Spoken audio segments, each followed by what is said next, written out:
Nagkasunog sa isang residential area sa barangay San Isidro sa Parañaque kagabi. Dahil sa 100 pamilya ang nasunugan, wala namang babalikang bahay. May unang balita live si Jomer Apresto. Jomer!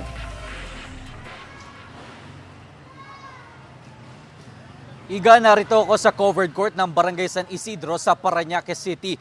Ito ang nagsisilbing evacuation site ng mahigit 300 residente na nasunugan kagabi.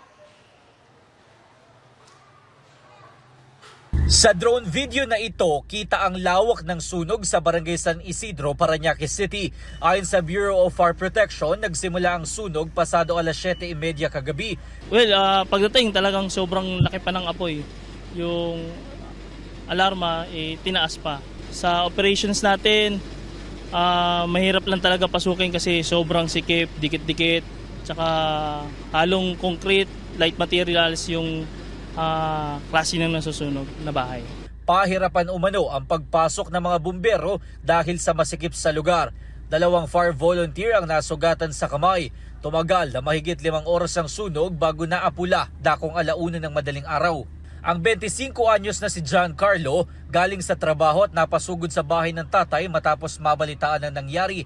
Pero halos wala na raw silang mga gamit na naisalba maliban sa alagang aso at uwak ng kanyang tatay. Yung importante po na natabi talaga ng tatay ko yung picture ng kapatid ko na namatay siya itong taon lang. Ang 33 anyos naman na si Jason galing daw ng mall kasama ang kanyang pamilya at nagulat na lang sa nangyari. Birthday ng anak ko. Tapos pagkatapos namin mga gano'n ng kain ng mga anak ko kasi birthday, punta kami ng simbahan. Tapos, ayun, pag uwi namin ng bahay, ito na, nadatnan namin. Wala na, tupok na yung bahay namin. Problema niya ngayon ang maayos na tutulugan ng kanyang 5 anak na babae.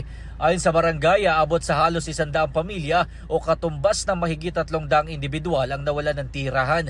Pansamantala silang nanunuluyan ngayon sa covered court ng barangay. Kukunin po namin yung mga indoor tents, maglalagay po kami dito. Ito na rin po yung gagawin naming evacuation area.